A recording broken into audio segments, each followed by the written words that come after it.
You're listening to Crystal and Emily on Love Your Shelf, the best librarian podcast in the extensive and highly competitive field of librarian podcasts.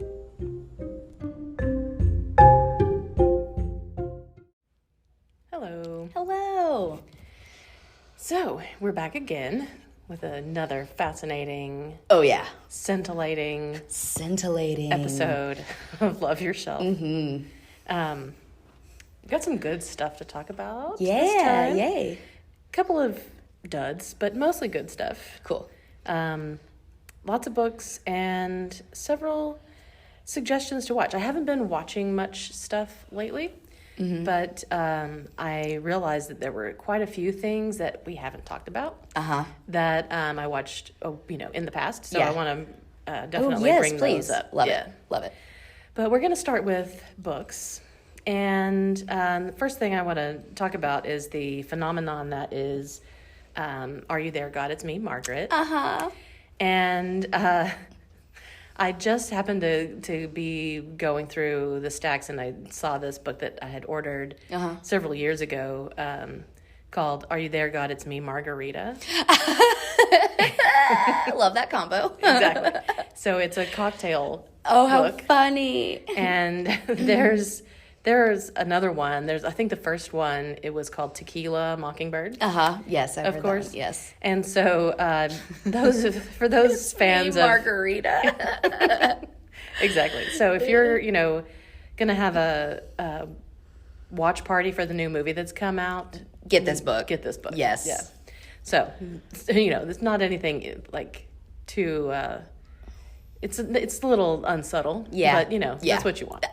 I appreciate that sometimes. Yeah. Like sometimes it's there's a comedic element there that is worth keeping. Yeah. You don't have to work too cocktails. hard. Yeah. Literary cocktails.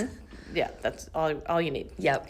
Then I also, speaking of literary, read a nonfiction book called Once Upon a Tome, The Misadventures of a Rare Bookseller by Oliver Darkshire. Oh, great name. I mean, this guy needs to only be writing books. Or about be tomes. a book character.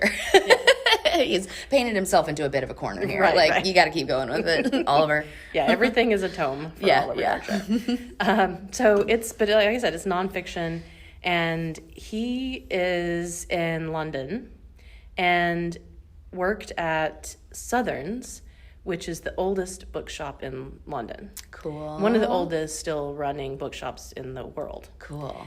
And so it is not stuffy. The book itself is beautiful. It's actually, the cover looks like an old book. Yeah. So I'm it's sure fantastic. he appreciates the look and feel of an old book, Yeah. So that's great. And he's funny, irreverent. Love it. It is not like, what you would think of as an antiquarian, might be. But he sprinkles in a lot of really good history, it's like kind of fascinating information about that whole world, which is, it's really kind of its own world unto itself. Talking about like old books. And the only thing I think of when I think of old books is that movie with Johnny Depp. Was it called The Ninth Gate? Yes! It's such a good, bad movie. It is. I love that movie. I do too. But it's not that good. Like No. The ending especially goes off the rails. It goes you're already like, wow, this is wild. But the end is like, But I saw that in the theater. Love it. And then I don't know how many more times I've seen it after that. Because, and this is before people talked about ASMR as a thing. But ASMR is the driving force of that movie, because there's lots of page turning and handling of these leather bound books. Very gently. Oh my gosh, so funny.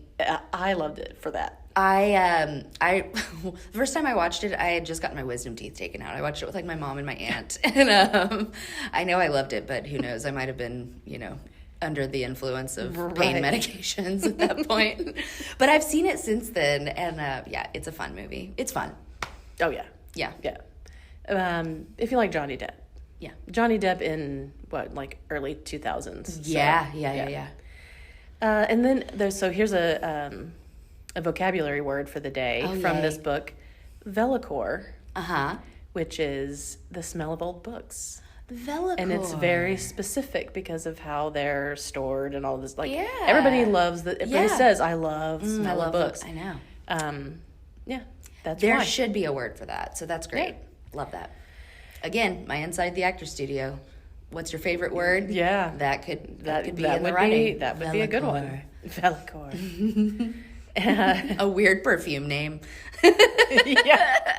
Do you want to smell like musty, dusty stacks of old paper?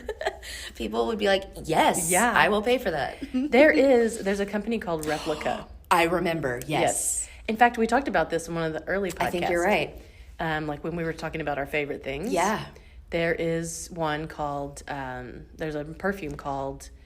What was it? Whispers in the Library. That's right. Yeah. That was a great one. Because some of them were It has a little hint of Velocore in it. But it's not full on like musty books. It's just it's like it just does smell pretty good. Yeah. So hilarious.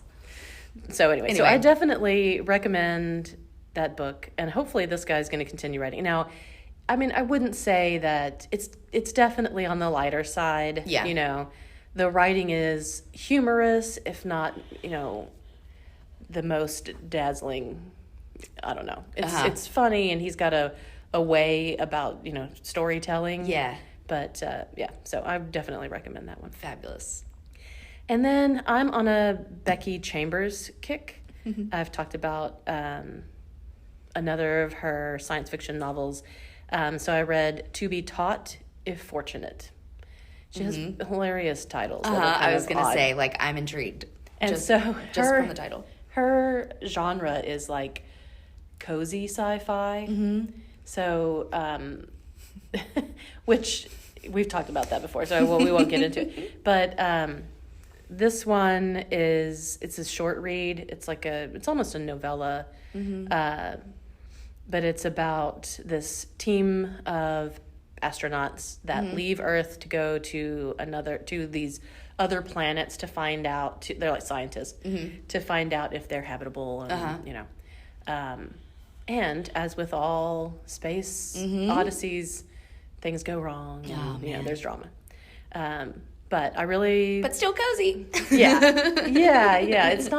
It's just different from hard sci-fi. Yeah. No. Some people are put off by that. Yeah. Same way with cozy mysteries. Yeah. But definitely recommend. Cool. For sure. Okay, awesome. I think that sounds great. I like that combination. And then another science fiction book that I've read, or that I'm not quite finished with, is a series of 3 novels. I'm toward the end of the first one, called The 3-Body Problem is the first in the series, by Cixin Liu. Beautiful. And it is a Chinese writer. It's been obviously translated, and so nope, you have to read this in Chinese. Sorry, guys. That's what I recommend. And this one is more of a hard sci-fi, but it is really unique to me, and it's been recommended by so many people that I was like, okay, I have to read Fine. I'm gonna read it. It's a very slow burn, but it takes place in like in 1960s in China, and then 40 years later, and then there's also a virtual reality game. So there's multiple different story places and times, and but it makes sense. It is a page turner. Cool. I did not want to put it down. Cool. I was very upset that I had to go to sleep and stop reading this book. It reminds me of Contact. Do you remember? where it's sort of it's front loaded with a lot of stuff. Yeah. And you're like, when are we going to get to the science fiction part? Mm-hmm. But then it really does. It really does. Yeah. Oh, cool. And that sounds great. Yeah. What was the title again? The 3-Body Problem. That's right. Okay. And another intriguing title. Yeah. And so, and also the game, there's a lot of pop culture, I wouldn't say pop culture references, but it's like the game that they play, or that that I wouldn't say play either. Yeah. Because it's more serious in that they get involved with is kind of like the game Civilizations. Uh-huh. Cool. And then it's also like a few other things too, but I kept going, oh, well, that's, I wonder if they were influenced by that. Yeah. And that's neat. I love a virtual reality sci-fi story. Oh, it's awesome. Like Ready Player One. Okay, could it be more mainstream? Like, I haven't even read the book. I saw the movie and I was like, could this be more mainstream and like silly? But I thought it was so fun. Yeah. Yeah. This is much more on the serious side. Yes, and there is I like that stuff. about it. Yeah, I like add some grit. That sounds really cool. I might have to. Yeah, and it's also, it's like the main character is kind of like a detective. Cool. At least in the structure, like the main character kind of gets involved in this thing. I'm not going to give anything away because it was just really like, wow, how he kind of gets thrust into this. So it's a little bit like The Matrix, and he's kind of like Neo on trying to uncover this stuff. And it's a little bit like a detective story where he's like going around town and like, meeting these different people that are involved and kind of investigating them. And he's got this pseudo, like, not sidekick, but this police officer who's like his foil, who kind of follows him. Yeah. And I love it. This sounds so fun. It is. What a cool, so good. The 3-body part. 3-body problem. Not the body part. I was like, that sounds very confusing. Different kind of. I want the answer to that too. Yeah. Right. It's got like noir kind of vibes. That's kind of what I was picturing. I love that. William Gibson also, because he also kind of has like that kind of detective noir undercurrent. And then it also made me think of this book called Sophie's World that came out like, I don't know, 20, 25 years ago. I know that. And it's the story in that book is about this young girl who sort of has this correspondence with a philosopher who kind of asks her these questions and it's really kind of pedantic. And there is a little bit of that because this is, when I say, hard sci-fi, there's a lot of astrophysics discussion, but it's not off-putting at all. It's like, it's fascinating. Okay, good. Cool. And it, kind of, it underscores and informs the story in such a way that it totally works. Well, and it sounds like I'm wondering if it's something Nick and I could listen to together, because he's usually such a nonfiction reader, but I think it sounds like a story that we could both get into. Cool. Yeah. And the just like historically, there's all of the Cultural Revolution going on in China, and this book has everything. It's just literally everything.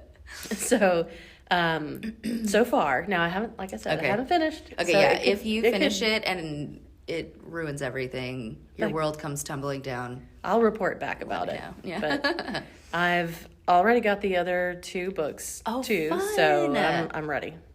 This weekend, you know where to find me. Yeah. It's still going to be rainy this weekend, right? Oh, yeah. That's what I'm doing. Yeah. I'm going to read all those books this week. Love it.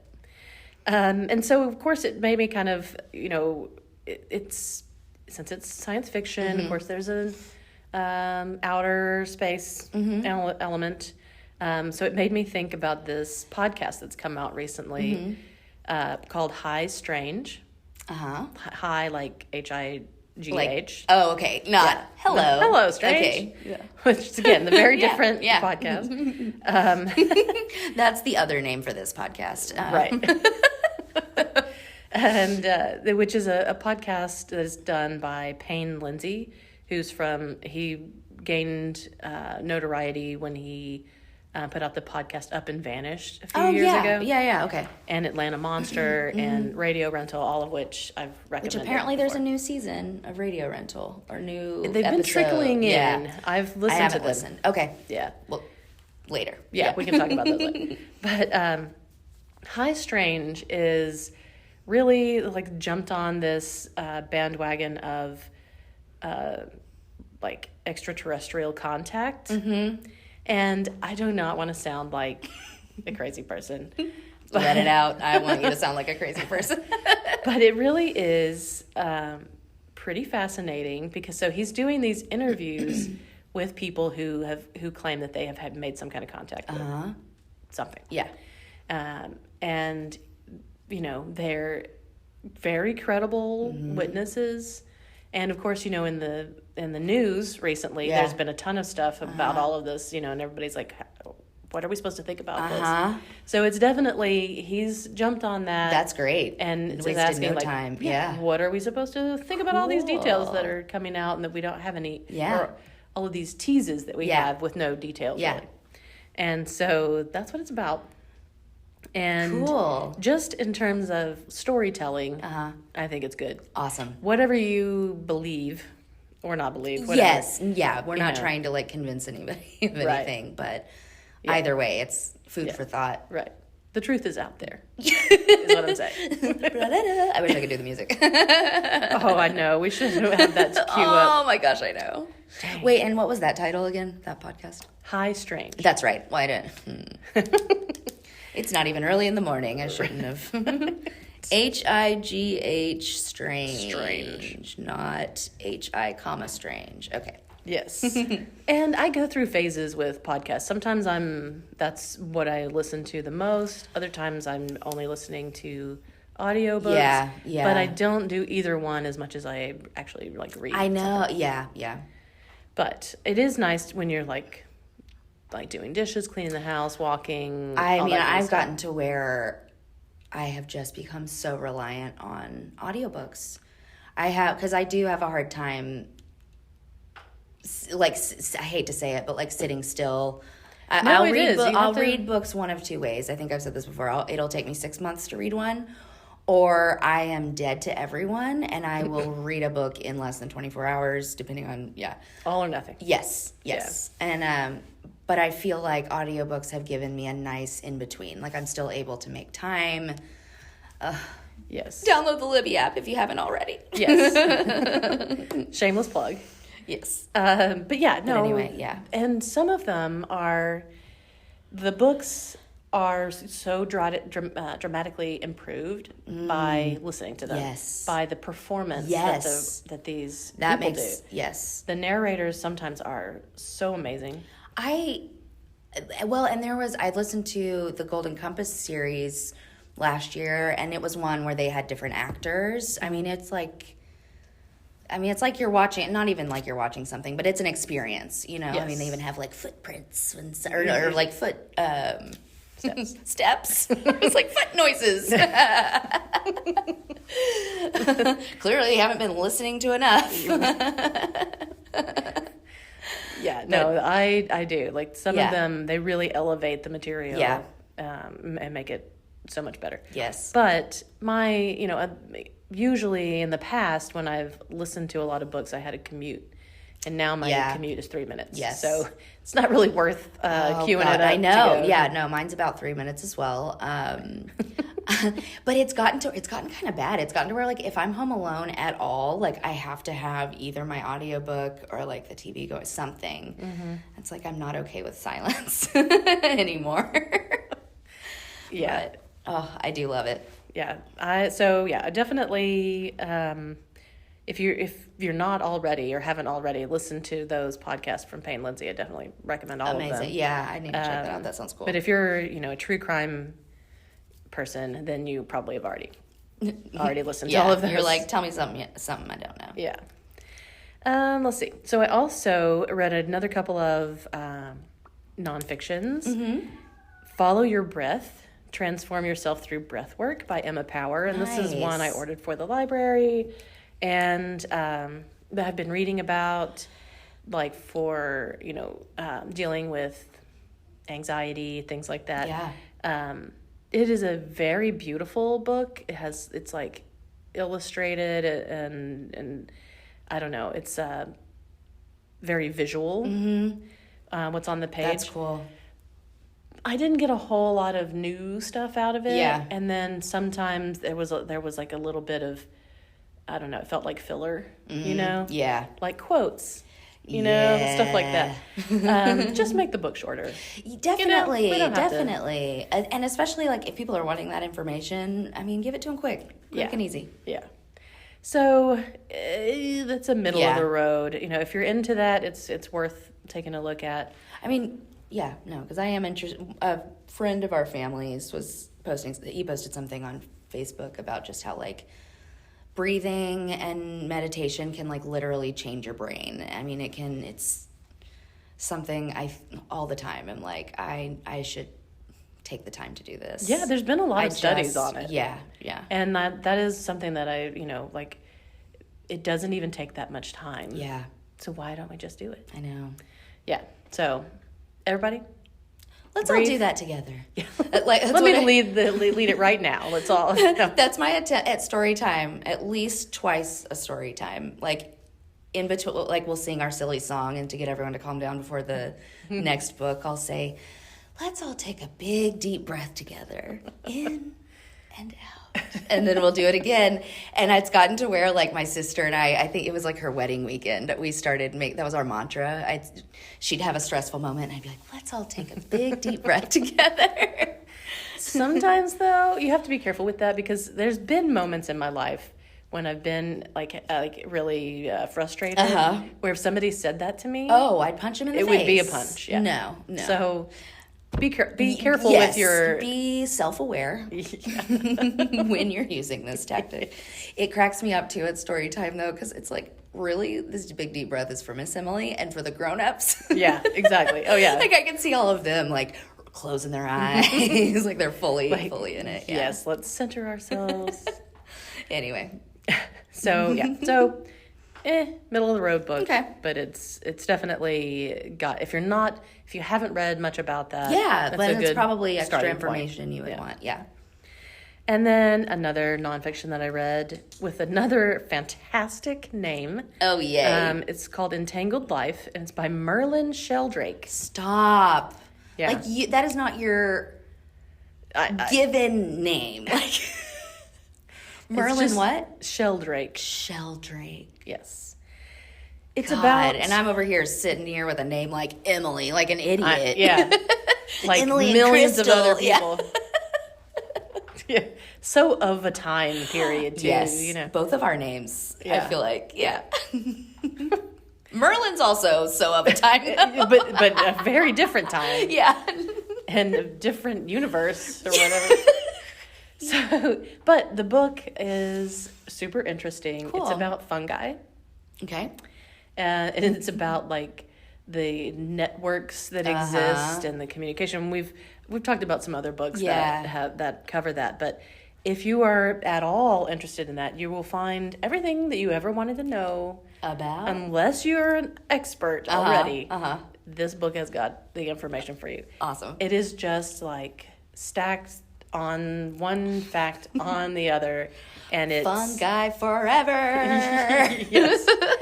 And it is a little bit like piling on. There is something of a, you know, like, is there going to be, like, connections here? Calm down. Just stacks of facts.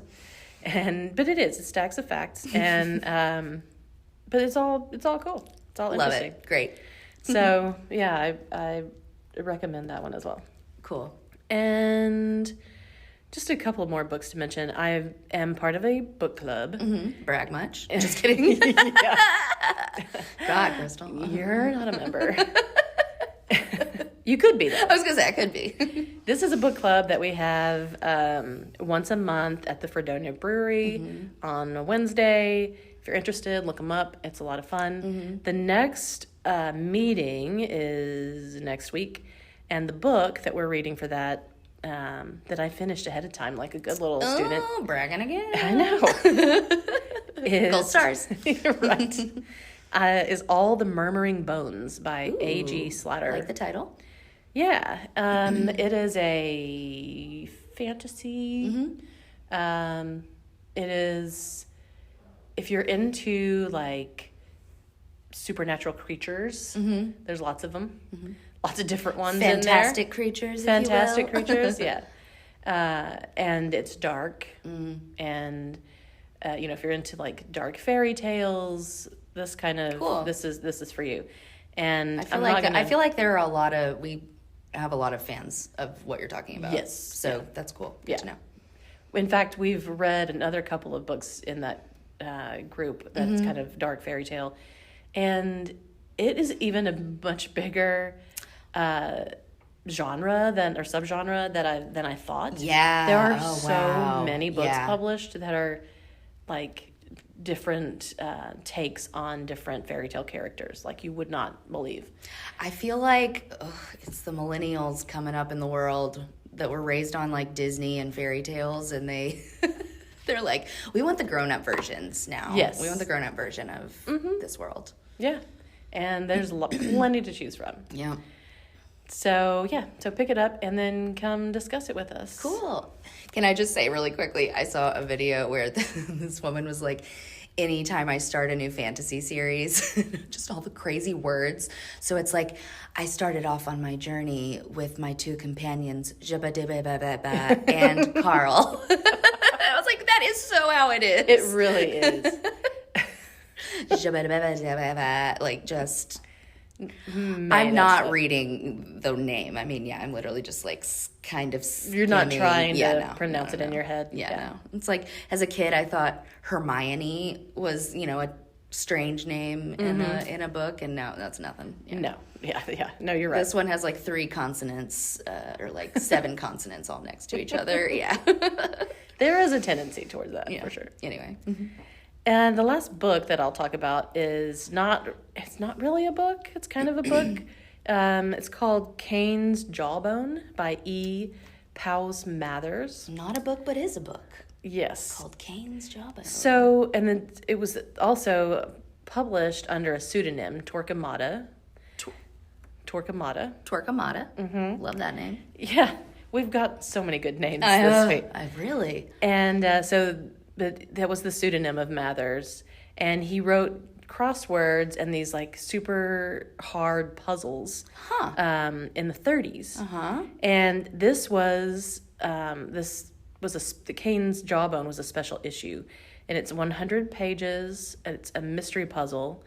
So if you can put the 100 pages in the right order, you can solve the mystery. Excuse me? And so it was actually people at the time, it was put out and there was a cash prize offered to anybody who could solve it. And I want to say like 2 people did, and up until, now. And so And this was in the 30s? Yes. Wow. And so those people were immediately like asked to secretly work, with like it was a test. Bletchley and all that for World War II. Yeah, exactly. And so basically there's it's now been issued as a standalone book on its own. Wow. And so people are encouraged to remove the pages. That's what I was about to say. And is it put bound them in the right order. or it's just... Yeah. But you can like tear them out and... You're supposed to, yeah. My mind is blown. I know. And cool. So each page is like a little vignette. And it is super hard to solve, but apparently there's a solution. On each page there's a solution. Or several go together kind of thing. If you get them all in the right order, then it reveals the victims and the murderers. Okay, first of all, we're getting ideas for escape rooms. I know, right? Did you solve it? No. I mean, I'm telling you, like I think you're so smart. I'm like, yes, I bet you could. You're so smart, Crystal. Thank you, I appreciate that. But I haven't actually started like trying to do it. I've read through a few of the pages, but I haven't read all of it, and I haven't. I feel like you would have to devote, you'd have to not have a life to. Well, I brought it up to some friends, and I was like, hey, we should do this. for fun. Oh my gosh. And they were like, sure. Yeah, that sounds fun to us. Like, yeah, let's do that on a Saturday night. So we'll see how it goes. I love that. That's I so may funny. have to bribe them with, like, I don't know, yeah, wine or something. Yeah. If you're hearing that, guys, it is time. Yeah. We're gonna solve this. Unfortunately, there's no more cash prize for it. Oh man, I wonder how much 100 years later. How much I'm so surprised. Cash prize. I don't know. At that point, so curious. I know. There is information out there about it, but I did not make a note of that. And it's called Cain's Jawbone. That's what I know. That's so cool. Yes, which is like meant to be CAIN, Cain. Yes. Cool. Love anyway, it. So if that seems like something that you want to do, contact me, and maybe we can try to work this puzzle out. Gosh, I love it. Library program. Yeah, I don't even know if it would be something that you could do as a group. Right. It might have to be done as it might be too many cooks in the kitchen kind of a situation. Right. Yeah. We'll see how it goes. We just do that for our next escape room.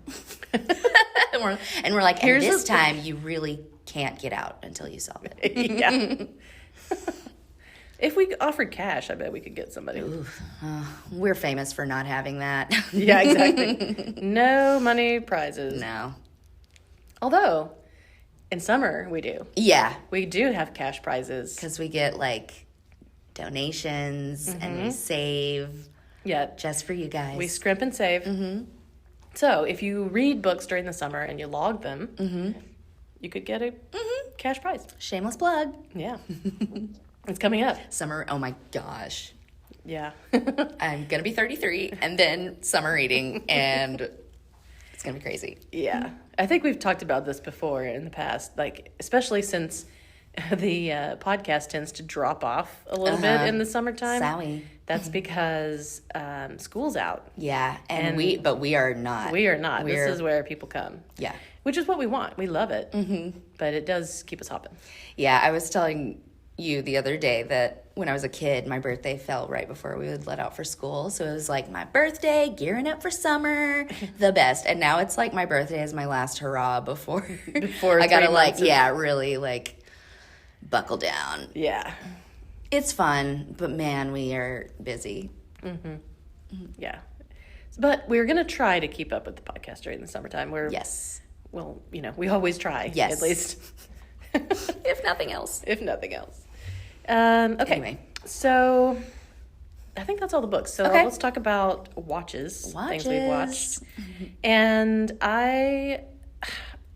may have talked about Transatlantic, which is on Netflix. We did. Oh, I don't know if we did. Did we? Because I don't think we have, because I've been wanting to talk to somebody about this show. I haven't watched it, but I'm curious. So the main character, I don't know, there's several, but Gillian Jacobs is one of the main characters. She's great. From Community and other things. It is about, it's based on facts, historical facts. It's about this group of people who were trying to, and were, hiding artists and thinkers and stuff before World War II, trying to get them out of the countries where they were being persecuted. Right. And it is interesting, but it's a really odd tone. It looks, and there's like this feeling of like Wes Anderson. Yes, exactly. That's what caught my attention at first. But the subject matter and otherwise the tone is obviously very dark and serious. How strange. I just can't, I don't know if it just seems odd. So I watched a couple of episodes, maybe 3 or 4, and haven't finished the first season, but yeah, I'm really interested to know what other people think about has been keeping me from watching it. Like when I first, again, saw, if I were judging the book by its cover, I would have hit play immediately. But after watching the trailer, I was just like, I can't. Yeah. Huh. Yeah. So, I don't know. I mean, there is like that's so-and-so. Oh, this is the artist that. I mean, that's cool. Yeah. Because they don't it's kind of subtle about who all the players are. Yeah.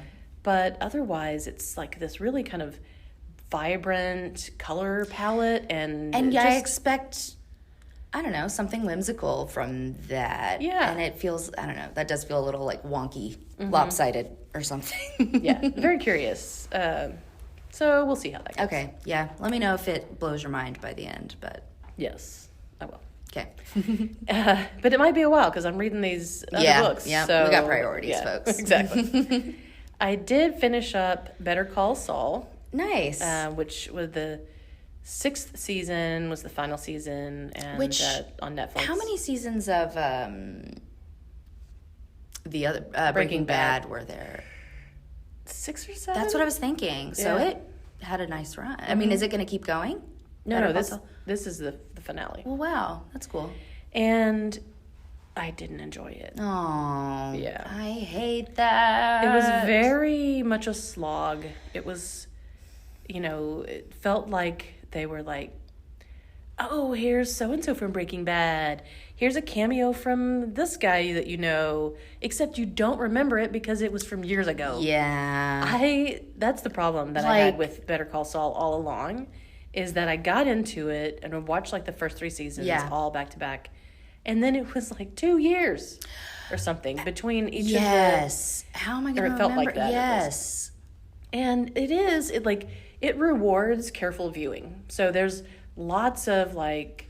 Which is cool when you're doing jumps that. And stuff. Mm-hmm. Yeah.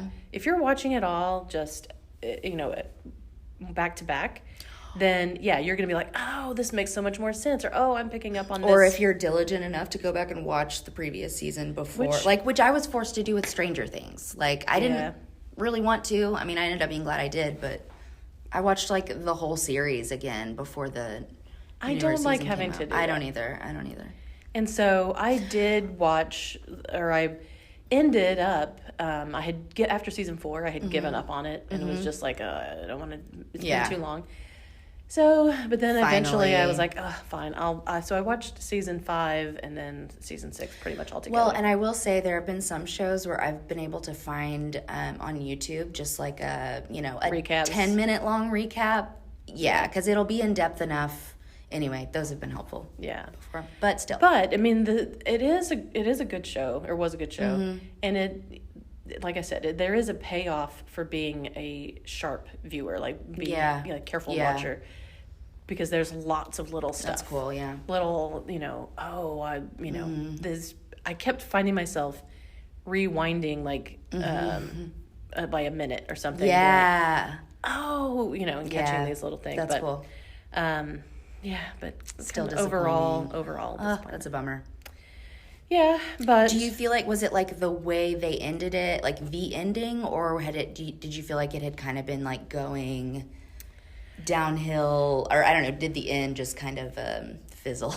It was kind of a fizzle, and I would love to like one-on-one with anybody that wants to talk about it, talk about the final episode and what happens in it, because it was inconceivable to me.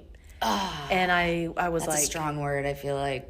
Yeah. Like a disappointing, I think that, and maybe the showrunners, the writers, thought that they had built this character into what he does in the end. But I felt like he didn't. You weren't there. And that it didn't make sense. Oh, and man.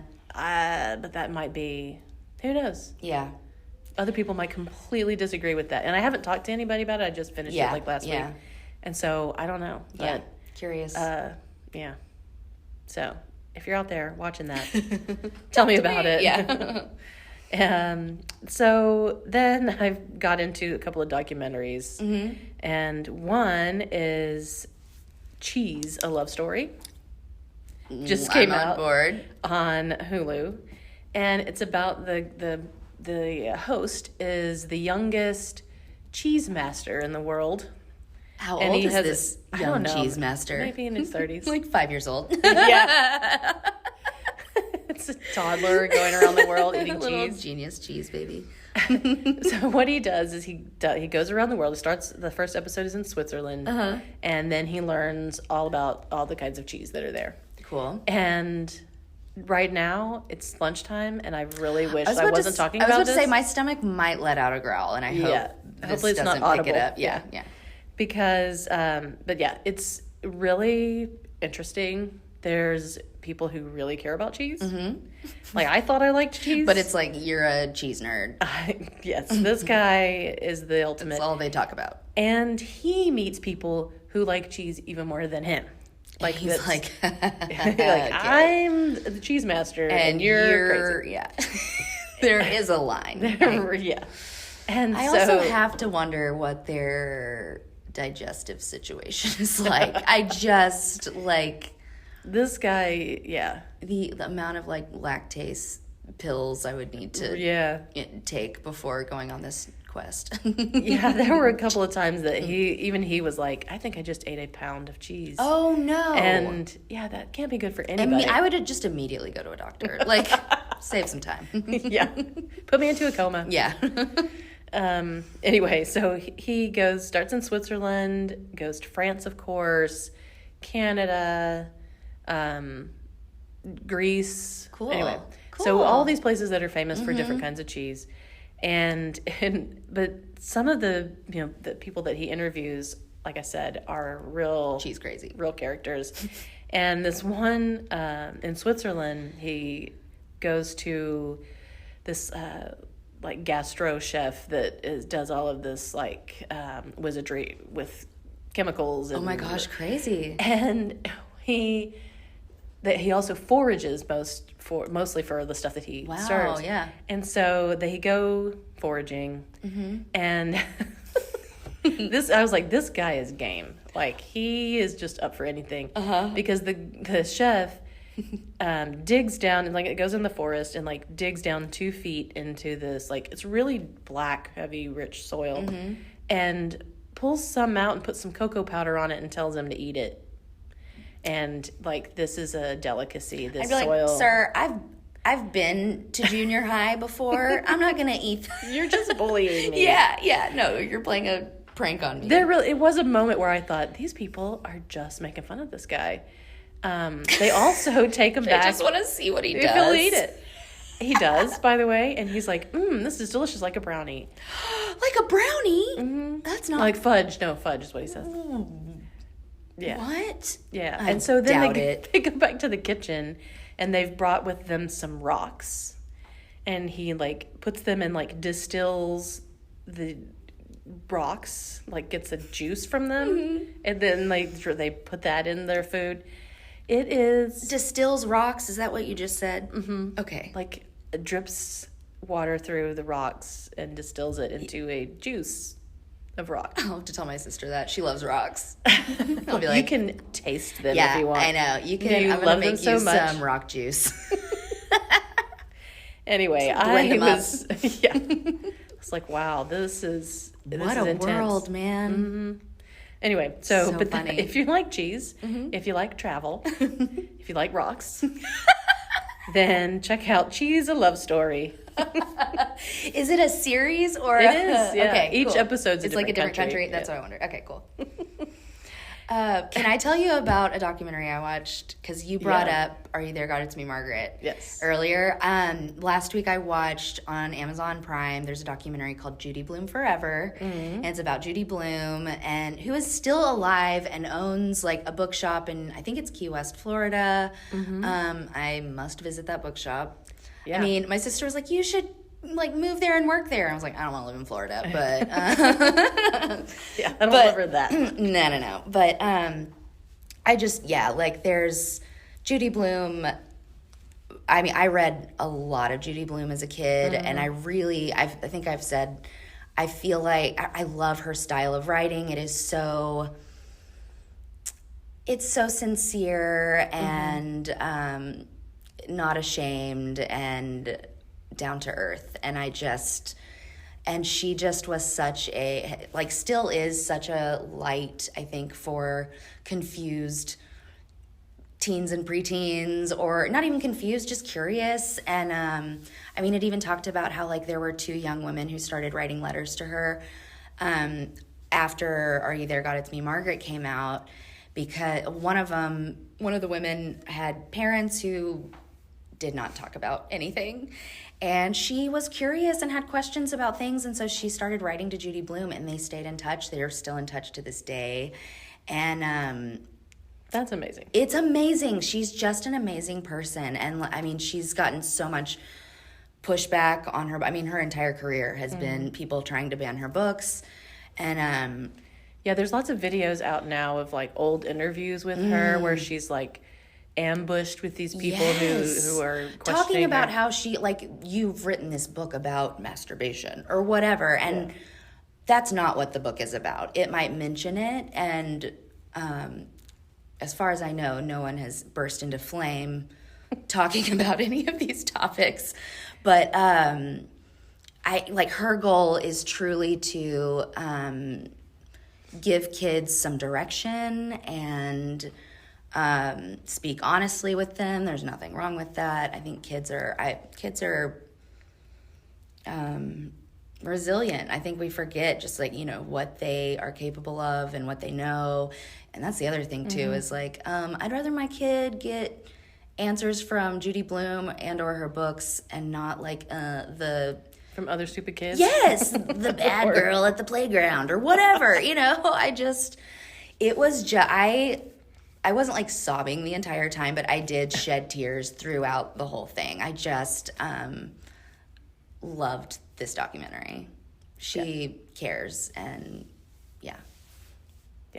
Check it out. Yes, and I learned so much from some of her books. Like, sure, yeah. I was not comfortable talking to my parents about sex. I mean, they were good, you know, supportive parents that talked to us and stuff, but I was not comfortable talking to them about that. So I appreciate Judy Blume for, you know, writing lovely stories, but also, you know, giving even kids like me information that we need to know before we go out into the world and grow up. And some kids need that. Yeah.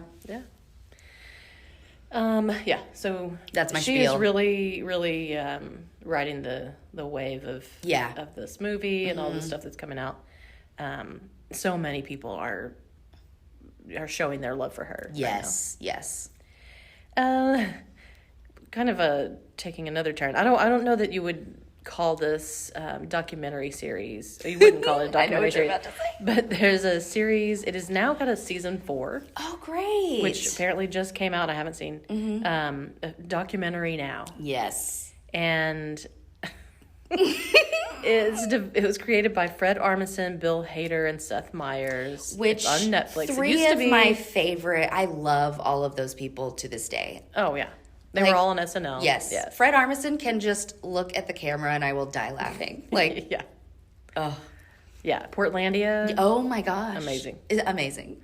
So, but this is a little more, it used to be, when it originally came out, it was on IFC. Yes. Which, I'm a movie buff, and so, like, super into anything that was on IFC. And this was several years ago that it originally came out. I haven't watched it probably since it came out, but I know I need to jump back in. But it's basically, they do parodies of famous documentaries or famous documentary styles. Yes. The best one, objectively, is the one where they parody Grey Garden. Oh my gosh, that was the first one I ever saw. It's just... I mean, is Bill Hader? Does he play the woman who's like the little performer? Evie, yes. Oh gosh. Oh my gosh. His performances. Yeah. Oh my gosh. I cannot recommend it more highly. Some of them are a little more obscure. Yeah. So if you're not a big movie buff, you might not immediately recognize what the documentary is, but it's still funny. Yeah. Oh, definitely. But whether you know the reference. Yeah. Knowing the reference takes it over the top. Yes. But there's one my sister talks about all the time, and I've never seen the episode, but they're like a group called the Blue Jean Committee, and it's like a band or something, and I can't remember. She could tell you everything, like who they're referencing, and I don't know, but they're a band, and so the parody songs that they come up with are hilarious. Well, it is, so hilarious. I'm going to say again, I love that all three of those men are still successful. I saw Bill Hader on some talk show talking about the new season of Barry coming out. And I didn't realize that he has 2 daughters. I love the idea of Bill Hader being a dad to girls. And he was talking about how they'd see like a billboard for Barry and he'd be like, hey guys, like look or whatever. And they'd just be like, oh cool, it's Barry. Like just so not enthusiastic. It's funny how many celebrities say that their kids don't care about them being celebrities. Yeah. I remember Reese Witherspoon after she won the Oscar for Walk the Line, like the first time she played the soundtrack of like her singing in the car, her kids were young, or one of them was young, and they were like, I don't like it. Yeah. Oh. Keep you humble, I guess. Yep. Right. Well, so after seeing that this was coming out, and then reminding me of Fred Armisen, I remembered that there was a show that came out in 2018 called Forever with Maya Rudolph. What? And it was on Amazon Prime. It is, I don't want to really say everything that it's about, because it was one of those that I started watching without knowing what it was going to be about. And it's good. It's funny. It's on, but it was on canceled Amazon? It was canceled after 1 season, though. What is it about? I don't really want to say. It's okay. Very odd and like kind of a little existential. Okay. But it's about this couple, and that's all I'll say. I've never even weird. Seen it, I don't think. I said, it was kind of a flash in the pan, and then... she's another one that I am for... she's one of the funniest people that's ever been on SNL, I think. I mean, there's a handful, and that's one of many, but... Yeah. Well, so then that also reminded me that she's got a new show on Apple Plus. Yes, which I haven't watched. Yeah, it's called Loot. Mm-hmm. And she plays like this, like a wife of a billionaire. Yes, that's right. And so she's super out of touch and got like a touch of Oprah, except she doesn't really have anything to do because she's not the one. She's just like the she wife. Has the attitude, but nothing to back it up. Yeah, exactly. And so I haven't watched all of it, but I watched several episodes, and it's pretty funny. My sister watched it. She said she really liked it. Yeah.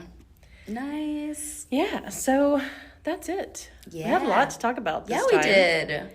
And some more things, too, we'll come back to next time if we get around to it. We will. Finishing all of these things we haven't finished. But, yeah. Yeah, until next time. Talk to you then. Ooh, you got it right. Bye. Bye.